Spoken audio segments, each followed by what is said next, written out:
안녕하세요. 새롭게 써서 주영훈입니다. 안녕하세요. 연예일입니다. 안녕하세요. 박여한입니다. 오늘 초대 손님은 살아남은 것 자체가 치욕이었다고 고백을 하십니다. 네, 맞습니다. 누구에게도 말하지 못하고 꼭꼭 숨겼던 그 이야기, 오늘 자신과 같이 아픔이 있는 사람들을 위해서 용기 내서 나와주셨습니다.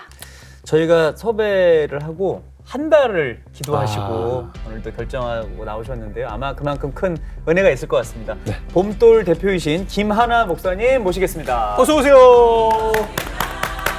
안녕하세요. 반갑습니다.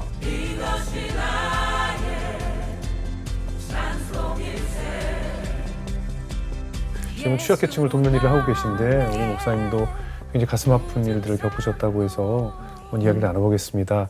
청소년 시절부터 한번 얘기를 나눠볼까요? 네. 어떤 학생이었을까요? 저는 되게 밝은 학생이었는데요. 네네. 네, 엄청 밝고 친구들을 되게 좋아하고 네. 사람을 되게 좋아하는 학생이었어요. 네. 근데 너무 튄다 그래야 되나요? 그런 저 좀 지금도 튀지요. 네, 네, 좀 밝다 보니까 친구들 간에 어떤 그 사춘기 있는 친구들한테는 조금 이상한 아이로 보여질 수 있었던 그런 학생이었던 것 같아요. 네. 그래서 학교 안 또래 친구들하고 잘 어울리지 못했어요.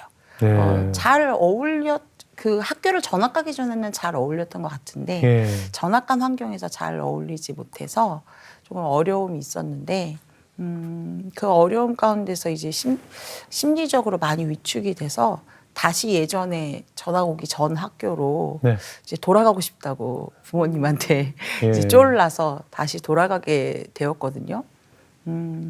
근데 그 돌아가서 너무 신나고 앞으로를 기대했던 그 찰나에 너무 지금 생각하면 안타깝고 마음 아프게도 성폭력 피해 경험이 있었던 거죠. 네. 친구에게 교과서를 빌리러 갔다가 오는 길에 네. 이제 성폭력 피해 경험이 있었고요.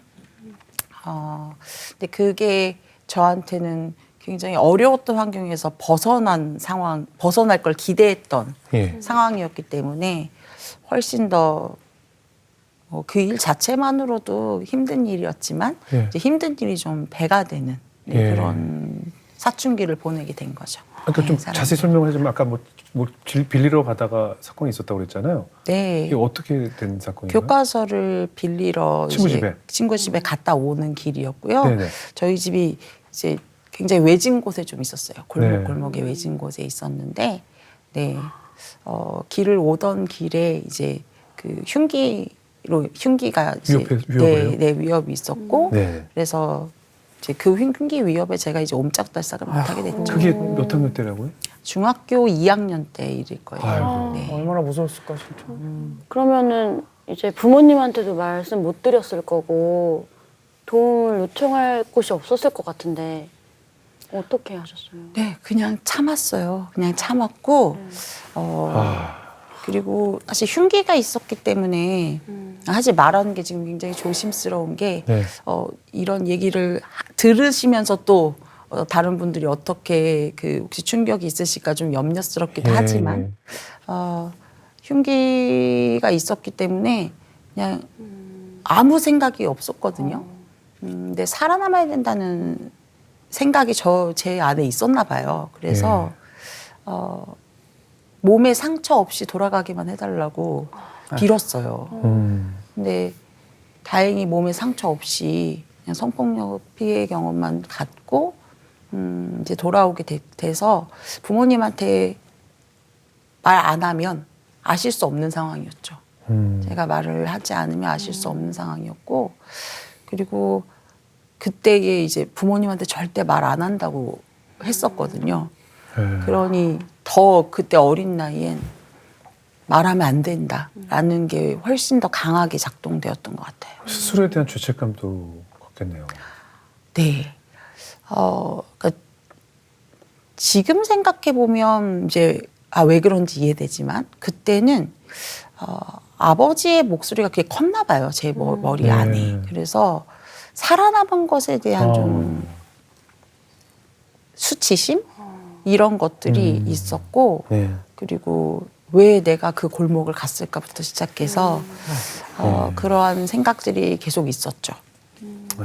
그러니까 하루하루 눈 뜬다는 것이 얼마나 괴로웠을까 그 어린 나이에. 네, 맞아요. 제가 그 매일 그때는 하나님 알기 전이라서 네. 세상 온갖 신이 있다면 그 신 이름을 다 불렀던 것 같아요. 온갖 신이 있다면 내일 눈을 뜨지 않게 해줬으면 좋겠다고 그렇게 했던 시간들이었어요.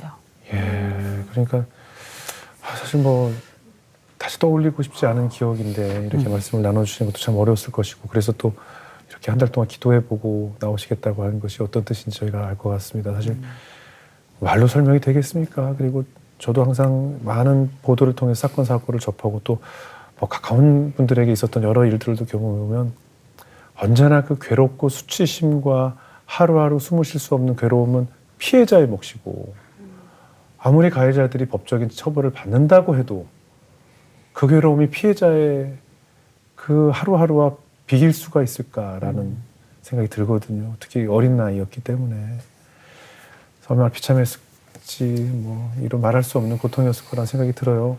그러다 교회는 이제 언제 어떻게 교회를 가게 됐어요? 말씀하신 것처럼 매일이 좀 감당하기 무거운 그렇겠죠. 날들이었기 때문에 네. 막 왔다 갔다 한 것 같아요. 말씀하신 것처럼 내 잘못 같기도 했다가 이게 왜 내 잘못이야 했다가 그러다가 너무 고통스러워서 집에선 티를 못 내니까 네. 밖에 나가면 많이 울었던 것 같아요. 혼자서 걸어 다니면서. 네, 그렇겠죠. 네.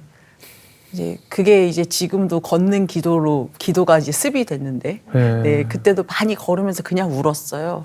근데 그러다가 교회 문이 열려 있었어요. 네. 동네 교회가. 근데 계속 길에서 울면 사람들이 이상하게 쳐다보기도 네. 하고, 네, 그러잖아요. 근데 그 문이 왠지 들어가고 싶더라고요. 네. 그래서 들어갔어요. 근데 그 들어간 곳에 불이 다 꺼져 있고 가운데 십자가 불빛만 이렇게 있는데 거기에 그냥 주저앉아서 정말 그 혼자서 몰래 그냥 찔끔찔끔 울었던 정도가 아니라 아주 대성통곡을 했던 것 같아요. 그리고 그때 처음으로 뭐 원망의 말들을 막 쏟아내게 된 것 같아요. 네, 그때는 뭐 하나님이라는 뭐 존재 자체에 대한 것도 없었지만 뭔가 신이라는 존재에게 막 그냥 원망의 말을 막 쏟아냈던 것 같아요. 근데 그때 그 원망의 말들을 한참을 쏟아내고 나서 마음이 조금 뭔가 가라앉는 느낌? 조금 더 차분해지는 느낌? 좀 시원한 느낌이 있었겠죠. 그래서 교회를 나와야겠다. 내가 여기서 이렇게 뭐라도 말할 수 있다면 여기 와서 말해야겠다. 라는 생각이 들어서 아무 연고도 없는 그 교회에 그냥 나가기 시작했어요. 네, 그렇게 교회를 시작했네요. 네. 정말 뭐 주변에도 혹시 비슷한 이런 생각지도 못할 이런 아픔을 겪었을 때 사실 어떤 위로의 말을 해야 될지도 모르거든요. 그렇죠? 그럼요. 그렇게 간 교회였지만 네. 제가 혼자서 쏟아낼 수 있었던 거지 그때는 뭔가 교회의 어떤 다른 분들에게 이런 얘기를 할 수 있다든가 왜냐면 한 적도 있어요. 너무 이제 교회가 저에게 이제 위로가 되는 공간이 이제 되니까 말씀하신 것처럼 진짜 의지하는 선생님한테 이제 저의 경험을 이제 이야기하였는데 네. 말씀하신 그대로 어떤 위로의 말을 해야 할지를 그분도 모르셨던 거죠. 그래서 저한테 더 상처되는 말들로 이제 그게 이제 반응으로 돌아오게 된 거죠. 네, 의도하지 않았고 그들이 위로하고자 하는 목적이 있었지만 사실은 몰랐기 때문에 그런 뭐 어떻게 해야 할 바를 모르셨던 것 같아요. 네. 어떤 말, 그 위로를 한다고 했는데 그것이 오히려 칼이 된 그런. 네, 그런 말들 뭐 예를 들면 부모님은 아시냐, 이제 뭐 어떤 그런 얘기들이 부모님이 저는 모르는 상황이잖아요. 당연히 모르죠. 그러니 내가 그 말이 바로 나왔을 때는 이거 부모님한테 알려지나? 그렇지. 라는 들어가면 겁이 어떡하지? 네, 내가 이거 얘기하니까 부모님한테 이제 알게 되나? 부모님이 알게 되나? 이런 겁이 확 나고 제가 그때 이제 학교 폭력으로 인해서 결국은 학교를 그만둬서 학교 밖 청소년이었거든요. 네. 아마 이런 일이 있었고 하다 보니 더 이제 학교를 적응하기가 어려웠죠. 예. 그래서 학교 밖 청소년이니까 너가 그래서 학교 밖 청소년이구나 라든지 뭔가 이런 이해의 말이라고 하셨지만 실은 내가 그래서 학교 밖 청소년은 아닌 건데 라는 어떤 그런 것들 또는 하나님의 뜻이 있을 거야. 이게 참 너무 위험해요. 조심스러워. 그러니까 해줄 수 있는 말이 없다 보니. 맞아요. 그러니까. 그런 어떻게든 말로 위로도 해주려고 하다가 위로는 해줘야 되겠는데 그게- 하다 보니 뭐 이제 그런 네. 말로 위로를 하게 되는데 이제 그것이 당사자들에겐 또 더 2차 고통이 되겠네요. 하나님의 뜻이 있을 거야라는 말은 제일 아팠던 것 같아요. 그러네요.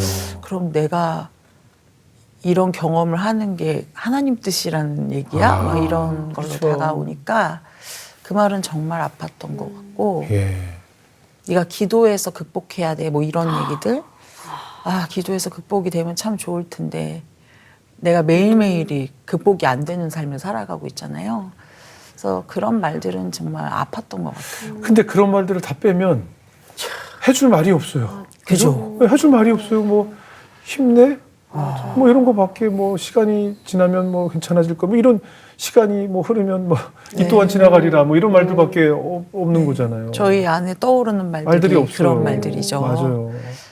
그래서 지금 생각해보면 그래서 제가 이 일을 하게 된 것 같아요. 음. 그럴 때 어떤 말들을 하면 피해 생존자한테 그래요. 위로가 될까? 목사님은 어떤 말로 위로를 좀 해주세요? 저는 같이 울어요. 그래요, 맞아요. 네. 그게 제일 중요하네요. 네, 곁에 머무는 것만큼 그들이 원하는 게 없을 것 맞아요. 같고요. 내가 들어줄게. 내가 들어주는 것밖에 해주지 못해서 미안한데 지금 내가 들어주고 싶어. 너가 하고 싶은 말 다 해. 라든지 그저 들어주고 곁에 머물러 주는 것. 그리고 내가 함께 할게. 혼자 두지 않을게. 그리고 가장 중요한 말은 이제 나중에 이제 듣게 되었는데요. 네 잘못이 아니다. 그래요, 제일 그 중요해요. 말이 너무 듣고 싶었던 것 그러니까 같아요. 진짜 네. 필요한 얘기겠네요. 필요한 그렇죠? 왜냐면 약간 죄책감도 있으셨잖아요. 그렇지. 네. 내가 뭘 잘못한 게 아닌데 자꾸 내가 잘못한 걸 찾게 돼요. 네. 왜냐하면 통제 밖의 얘기잖아요. 맞아요. 내가 통제할 수 있는 게 하나도 없잖아요. 그럼 내가 통제할 수 있는 건 나밖에 없잖아요. 그러니까 내가 이렇게 안 했더라면 이랬을까? 내가 이렇게 안 했더라면 맞아. 그때 그 장소에 안 갔더라면 그렇죠, 그렇죠. 내가 조금 더 내가 소리를 안 질렀나? 막부터 시작해서 조금 더 저항했어야 되나? 심지어는 그 생각 끝에 그냥 거기서 내가 죽었어야 될까? 이런 생각까지 가거든요. 예. 그래서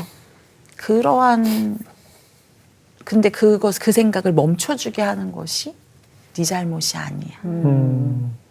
라는 말이 그 끊임없는 생각의 꼬리와 꼬리를 멈추게 해준 것 같아요. 목사님 이제 계속 교회는 다니셨지만 네.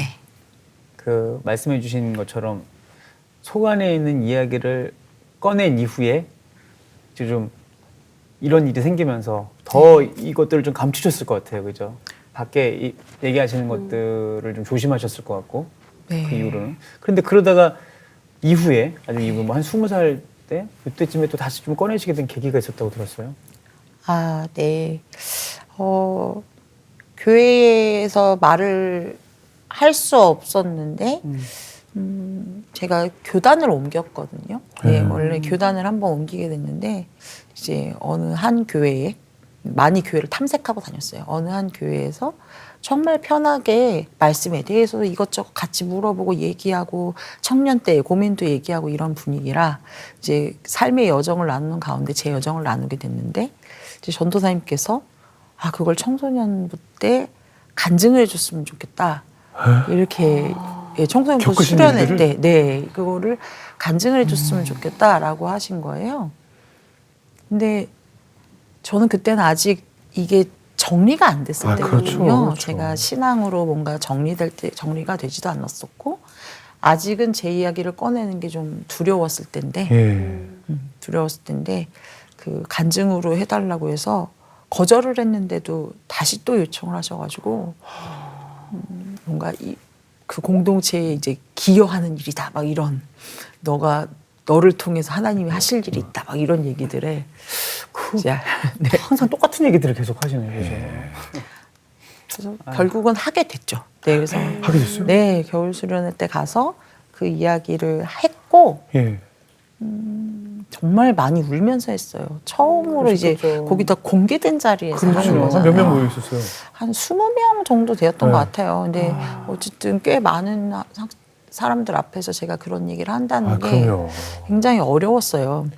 기억을 꺼내내어서 묘사한다는 것 자체가 고통이잖아요.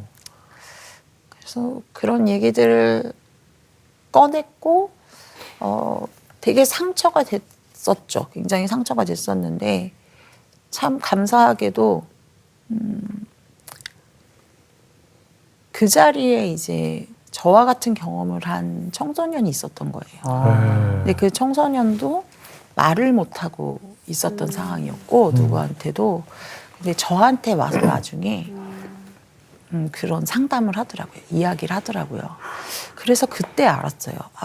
서로가 같은 고통을 가진 사람들끼리 뭔가 이렇게 연결되는 게 있구나. 이걸 통해서 내가 뭔가 이 고통을 기여하는 방법으로 좀 전환할 수도 있지 않을까?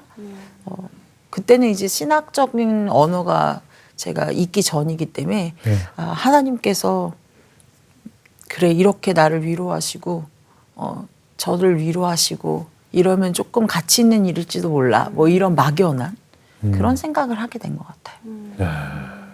근데 이제 그런 과정들이 사실 우리가 상처와 어려움이 있어도 또 더 큰 사랑으로 회복이 된다는 그런 말이 있잖아요. 또 그런 또 과정도 있으셨어요? 네, 저는 회복이 된 과정은 사실 되게 늦게였어요. 그냥 말 그대로 저 밑에 시간으로 꾹꾹 눌러놓고 그다음에 기도하면서 그러니까 하나님한테 그냥 1대1로 막 매달려서 기도하면서 그냥 저기 눌러놨다가 너무 아이러니하게도 제가 30대 후반에 비슷한 일을 다시 겪어요. 어떻게 보면 더 저에겐 충격적인 일이었죠. 네, 이미 저는 목사 수련생이었고, 예. 그러니까 목사 후보생이었고, 신학교에 들어와서 전도사였기 때문에 그때는 좀 많이 그래도 잊혀졌다? 또는 잊혀지진 않죠. 많이 그래도 잘 담아놨다? 잘 담아놓고서 버티고 있었는데 제가 30대 후반에 동일한 사건을 경험하면서 근데 이게 동일한 사건을 경험했지만 그거를 회복해 나가는 과정이 완전히 달랐어요. 어떤 일이 있으셨는지 좀 여쭤봐도 될까요? 네, 네. 뭐 이제 학교 이제 교수였고요. 네. 네, 제가 이제 학생회장이었기 때문에 어쨌든 뭐 조교기도 학교에서요? 했고, 네, 신학교에서였고요. 신학교에서요? 네. 네. 그래서 뭐 어쨌든 언론이나 이런 데서 좀 알려진 사건이기도 합니다. 그래서 네, 신학교 교수로 인해서 이제 성폭력 사건이었는데요. 아니, 뭐 갑자기 벌어진 일인가요?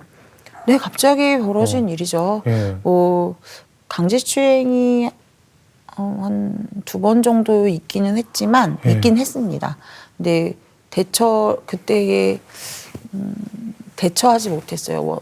얼어붙었고 이미 성폭력 생존 경험이 있는 상태였기 때문에 예. 지금도 많이 정리가 됐는데도 말할 때 약간 예. 버벅이게 되는데 그렇죠. 네, 그래서 얼어붙어 있었고 그래도 주변에 도와달라는 내 친구들한테 좀 도와달라고 요청을 해서 그 교수와 단둘이 있는 시간은 피하고 예. 이런 조치들을 취했었는데 예.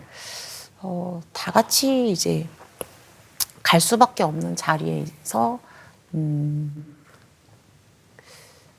결국에는 이제 그런 일이 생긴 거죠. 네. 주변에 뭐 다른 분들 계셨어요. 계셨는데요? 다 있었고, 예.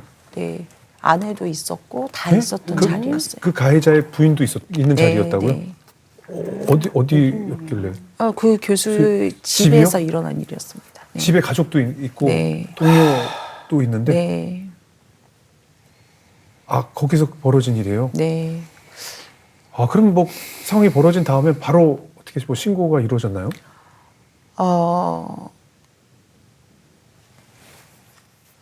너무 얼어붙어 있어서 네. 무엇을 막 해야 할지를 전혀 몰랐어요. 그래서 일단은 빠져나가는 게 급급했고 예. 일단은 아는 분한테 데리러 와줄 수 있냐고 내가 상황이 이렇다 해서 예.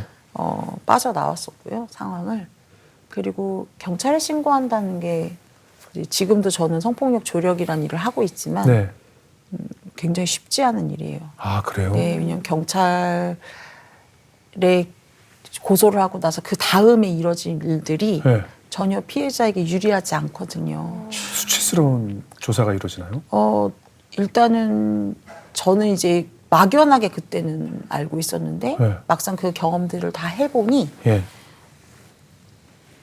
일일이 제가 일어났던 모든 일들을 아주 디테일하게 다 말해야 돼요. 그래서 그런 것들을 다 떠올리게 되고 예. 또 가해자에게 성폭력 그 형량이나 이런 것들이 굉장히 낮아요. 우리나라 같은 아직도? 경우에. 네, 아직도 굉장히 낮고 그리고 기소율도 굉장히 낮아요. 그래서 그거를 끌고 나가서 그렇게 한다라는 게 너무 힘든 일인 거죠. 네. 그리고 저만 해도 3년 반 정도 법정을 했어요. 아 바로 잡혀가고 그런 게 아니에요? 네.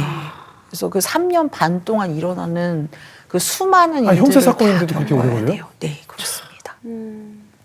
평균 3년 반, 뭐 걸린 3년에서 4년 그래 걸린다. 피해자도 얼마나 고통스럽겠어요. 당연하죠. 그 시간이. 풀려다니면서 또 아. 가해자와 대면해야 될 수도 있고 뭐 조사받고 그 수치스러운 일을 계속 꺼내야 하고 그리고 저 같은 경우에 이제 교회 내에서 일어난 일이잖아요. 예, 교단 그렇죠. 내에서. 또, 그래서 교회 내에서 일어나는 성폭력은 법을 3가지를 다뤄야 돼요.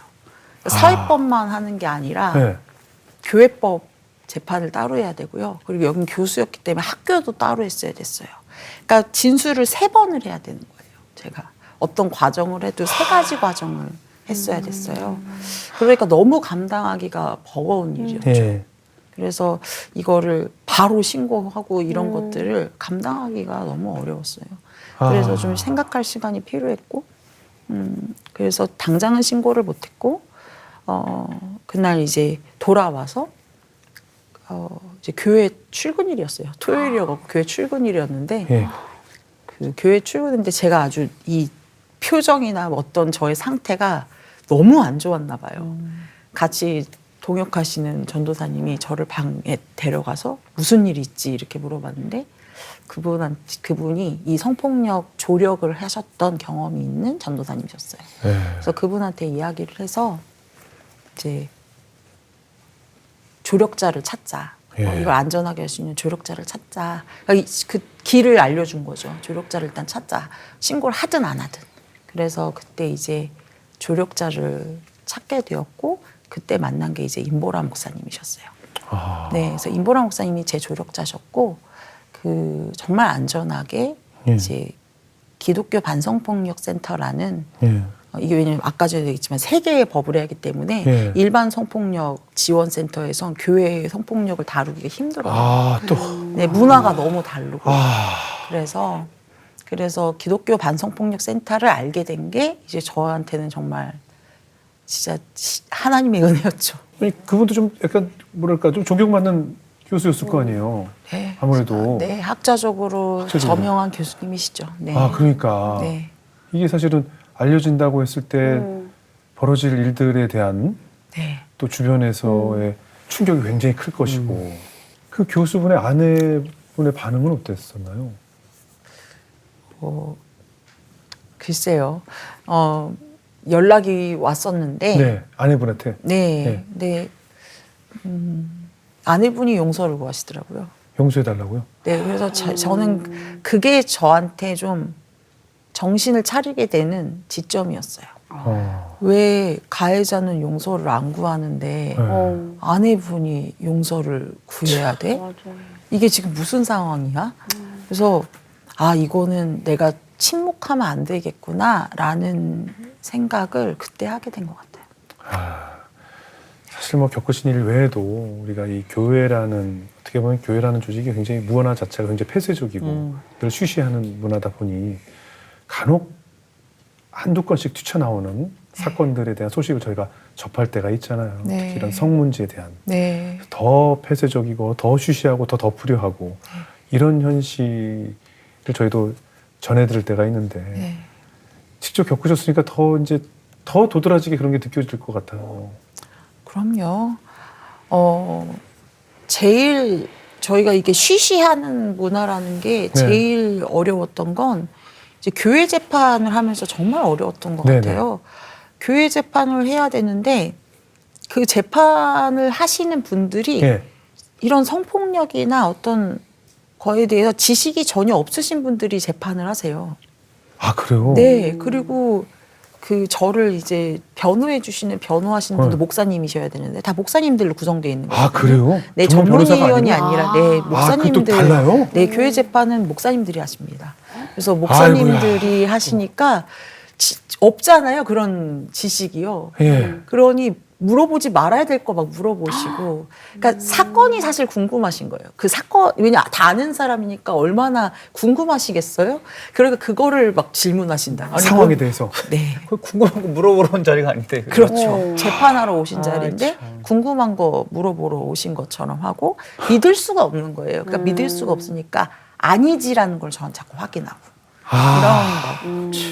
그러니까 교회 재판이 정말 난감하고요. 그리고 예. 교회 지금은 저희는 어쨌든 그때는 화해 권고가 있었어요.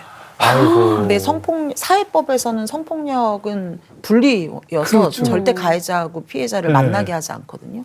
근데 화해 권고가 있어서 반드시 한번 가해자랑 피해자가 만나서 화해를 권하는 거예요. 근데 그거를 저희 조력자 이제 이모라 목사님 절대로 못한다. 이거 네. 어떻게 하냐. 이거 김하나한테 너무 상처가 되는 일이라 못한다라고 했는데 그걸 못하면 절차적 문제로 재판에 불리해지는 상황인 거예요. 화해를 거부하면 네, 그래서 불리해져요, 또? 불리해 줄 수 있어요. 그래서 나갔어요. 어쩔 수 없이 화해 공고를 나갔고, 근데 가해자가 안 나왔어요. 화해공으로 또 그래서- 나갔어요. 네, 예, 예. 나갔어요. 근데 가해자가 안 나왔어요. 네, 다행히 가해자가 안 나와서 네. 얼굴을 마주하진 않는데 그걸 가고 있는 제가 참 힘든 거죠. 예. 네. 그리고 익명이 아니에요.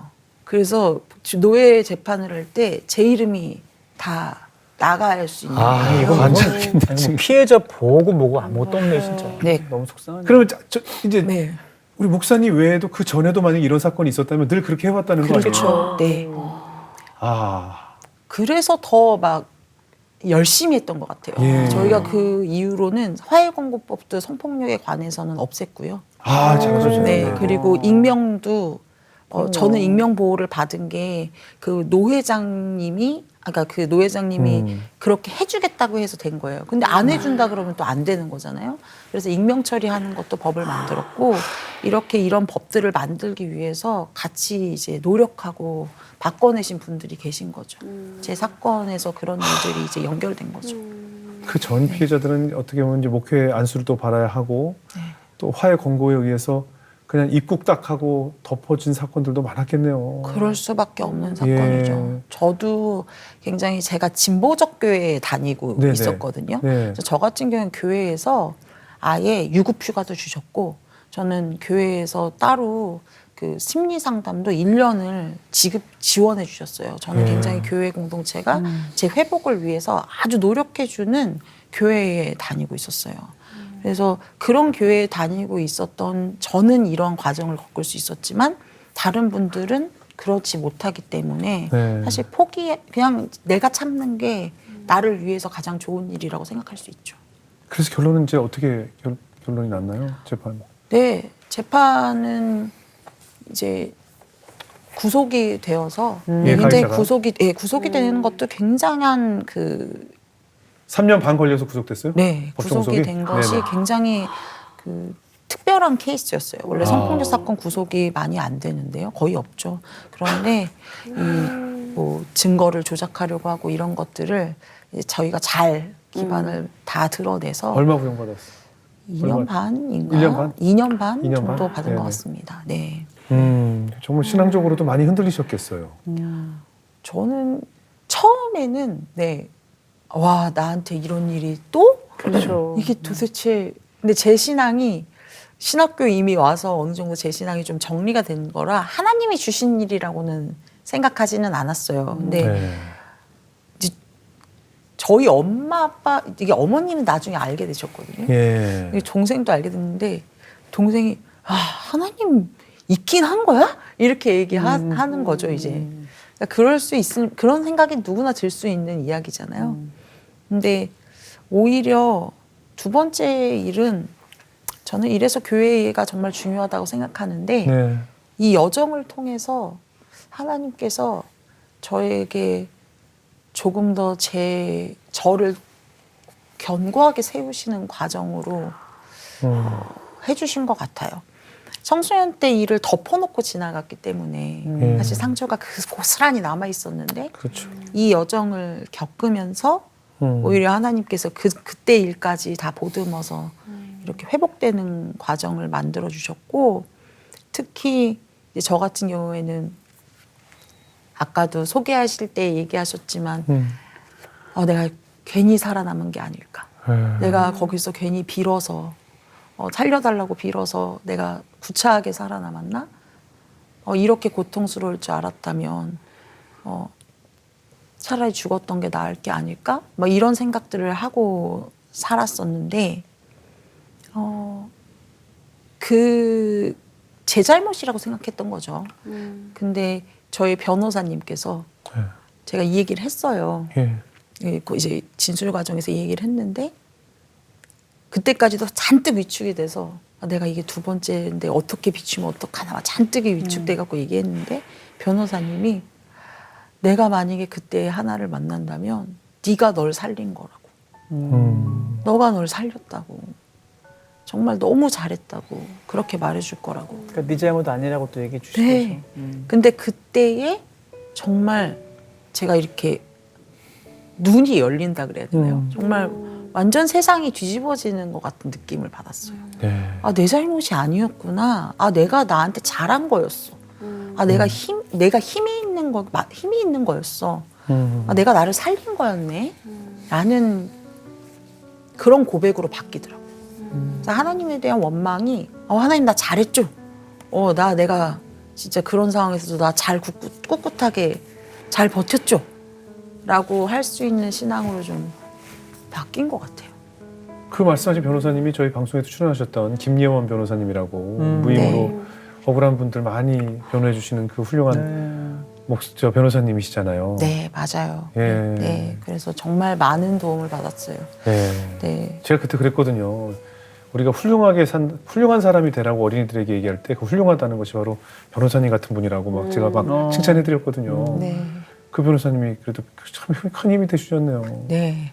저희 인생에서 되게 중요한 역할을 해주신 분이죠. 네. 그래도 하나님이 너무 가혹하다 뭐 이렇게 생각한 적은 없었어요? 가혹하시죠. 네, 가혹해요. 왜냐면 가혹하시죠. 지금 제가 성폭력 생존자분들을 만나거나 네. 어떤 학교폭력 피해 생존자들을 만나거나 어떤 위기에 놓여져 있는 생존자들을 만날 때 가혹하시지 막 이런 생각이 들기도 하고 또 그들을 또 만나게 계속 하시잖아요. 그랬을 때 저도 이제 그들과 함께하면서 그 마음이 고스란히 전해져서 제 상처와 그들의 상처가 만나서 가끔은 정말 아플 때들이 있어요. 그럴 때 정말 하나님 가혹하시다라고 생각하기도 하지만 네. 제 주변에 저 같은 분들이 많이 있어요. 네. 그리고 다 각자의 삶에서 일상에서 겪었던 고통으로 두지 않고 다른 사람에게 기여하고 다른 사람과 손잡으려고 하는 사람이 제 주변에 굉장히 겹겹이 쌓여져 있어요. 이렇게 돌아보니 제 주변에 그런 사람들이 엄청 많아졌고 그런 사람들만 있는 것 같아요. 사실 이곳에 초대해 주신 것도 저는 그런 여정 중에 하나라고 느꼈어요. 그래요. 맞아요. 네. 작가님 그리고 지금 대화를 이렇게 나누면서 이런 일의 중요성을 함께 알고 또 목소리 내려고 같이 이렇게 초대해 주시고 이야기 들어주시는 분들이 있다. 이런 분들이 제 주변에 계속 있고 제 주변에 사람이 바뀐 것 같아요. 네, 제 주변에 사람이 바뀐 건 네, 하나님이 그 가혹하시지만은 않다는 얘기지 않을까요? 그럼요. 아유. 우리 목사님 보니까 기독교 상담도 공부하시고 또 일반 상담도 공부하셔서 상담에 굉장히 또 전문가가 되셨는데 요즘 보니까 또 은퇴 중년들에게 관심이 많으신가 봐요. 제가 이제 위기 상담을 전공하면서 이제 자살하는 사람들이 우리나라가 지금 자살률 1위다 막 이런 얘기들이 뭐 흔하게 압도적이죠. 이제 아시잖아요. 네. 근데 그 중에 이제 중년 남성분들이 자살 사망률이 굉장히 높아요. 네, 이제 시도율은 여성분들이 높으신데요. 사망률이 압도적으로 중년 남성분들이 높아요. 왜냐하면 확실한 방법으로 하시고 또 주변에 말씀을 안 하세요. 그렇죠. 우리 중년 남성들 같은 경우에 힘들어도 얘기를 안 힘들단 하죠. 말을 표현 안 하고. 하지 못하게끔 자랐잖아요. 맞아요, 맞아요. 네. 침묵을 강요당해 온 거죠. 계속해서. 맞아요. 힘들단 얘기하면 안 돼. 울면 가장으로서 안 돼. 이래야 돼. 울면 울면 안 안 돼. 돼. 그러니까 자기 힘든 말을 하지를 못하세요. 그리고 상담소에도 절대 안 찾아오시는 부류 맞아요. 중에 한 부류가 중년 남성이세요. 그리고 어떻게 억지로 뭐 오셔도 말씀을 안 하세요. 자기 개방을 하는 내 얘기를 해본 적이 그렇죠. 없는 거예요. 무슨 얘기를 해야 될지도 모르고 그리고 마음을 알아차리는 거를 배워본 적이 없어요. 남자분들은. 이 관계를 배워본 적이 없고 계속 뭔가를 열심히 하는 것만 하셨기 때문에 맞아요. 그래서 그걸 온전히 혼자 감당하시다가 네, 이제 자살을 선택하시는 분들이 있으신 거죠. 그래서 그 분들에게 어떻게 가닿을 수 있을까가 큰 고민입니다. 큰 고민이고 제발 좀 와주세요라고 해도 오지 네. 않으시기 때문에 네네. 그래서 지금 생각한 거는 1대1로 만나서 이렇게 이야기 나누시고 이런 것들이 너무 부담스러우시고 네. 찾아오는 것 동안 너무 접근하시는 게 너무 네. 어렵다면 네. 우리가 찾아가 보자. 그래도 집단으로 이렇게 남성분들이 있는 네. 이런 곳에 우리가 찾아가서 네네. 이런 얘기들을 좀 같이 나누고 교육이라는 것을 겉에 좀 포장을 해서 같이 얘기도 좀 나누고 이러면서 지금 힘든 게 이상한 게 아니고 본인이 약해서 그런 게 아니고 네. 괜찮다. 힘들어도 괜찮고 힘든 게 당연하다.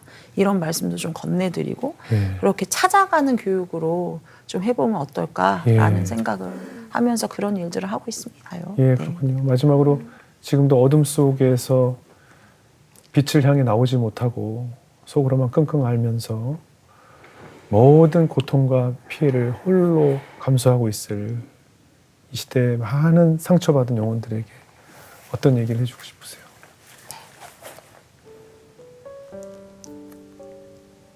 당신 잘못이 아닙니다. 네. 당신의 여정 가운데 그 어둡고 긴 터널을 혼자 걷지 않게 할게요. 우리가 함께 그 곁에서 걷고 싶습니다. 아멘입니다. 연일자매 오늘 어떻게 들으셨어요? 저 마지막에 해주신 말씀이 너무 와닿는데 목사님의 이런 용기 내주신 고백이 또 지금 죽고 싶은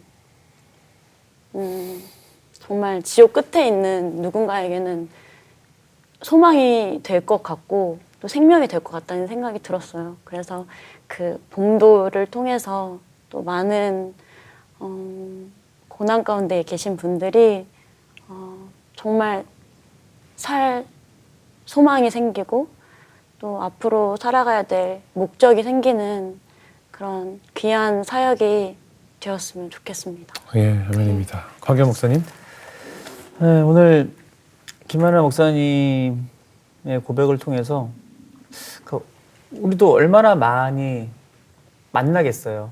정말로 절망 가운데 있는 사람들을 날 텐데 근데 오늘 알려주신 고백도 우리가 정말 어떻게 그 상황에 그 위기 가운데 분들한테 무엇을 전하면 좋을까?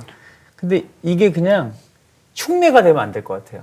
네, 그냥 그 말 맞아. 그렇게 하면 되겠지. 흉내가 되면 그분한테 정말 하나님의 마음과 진심이 전달이 안 될 것 같다라는 생각이 들었고 직접 우리 목사님이 그 삶 속에서 살아내시며 고통 가운데 경험하신 그 하나님을 온 마음으로 품고 정말 기도하는 마음으로 그 곁에서 그분들의 우실 때 그냥 같이 울고 네, 이야기를 할 때 이 어깨를 내어주고 저는 이 시간이 정말 우리한테 허락한 가장 좋은 그런 방법이 아닐까라는 생각이 다시 한번 들었습니다. 네, 아멘입니다. 저는 많은 사건 사고를 저도 관심 있게 보면서 이런 폭력뿐만 아니라 성폭력에 관한 피해자들의 보도를 많이 접하면 가해자는 오히려 떳떳하게 살고 있는데 가해자는 룰루랄라 살고 있는데 법에 처벌받았다고 난 할 걸 다 했다고 살고 있는데 피해자는 그 형량이 다 끝나도 죽을 때까지 치울 수 없는 그 치욕 속에 살게 되는 현실 속에서 치유의 약은 결국 하나님의 말씀이 아닐까 하는 생각이 들면서 저는 그런 피해자들이 찾아왔을 때 혹은 그런 위로가 필요한 분들에게 만나자마자 다짜고짜 성경 말씀부터 읽는 것보다는 오늘 목사님 말씀처럼 함께 울어주고 함께 눈을 맞춰주고 너의 잘못이 아니다라는 말씀과 함께 안아주는 것이 가장 인간적으로 일단 심폐소생술이 아닐까 하는 생각이 들었습니다. 꺼내기 너무 어려운 얘기였을 테고 또 조심스러운 이야기였을 텐데 오늘 이 자리를 빌어서 꺼내주셔서 감사하고 또 더 많은 손길들, 더 많은 영혼들 이 자살공화국에서 더 이상 세상을 스스로 포기하지 않도록 구출해 주시고 구해 주시고 돌봐주시기를 저희도 열심히 기도하겠습니다. 네, 오늘 어려운 귀한 간증 고맙습니다. 감사합니다, 목사님. 고맙습니다.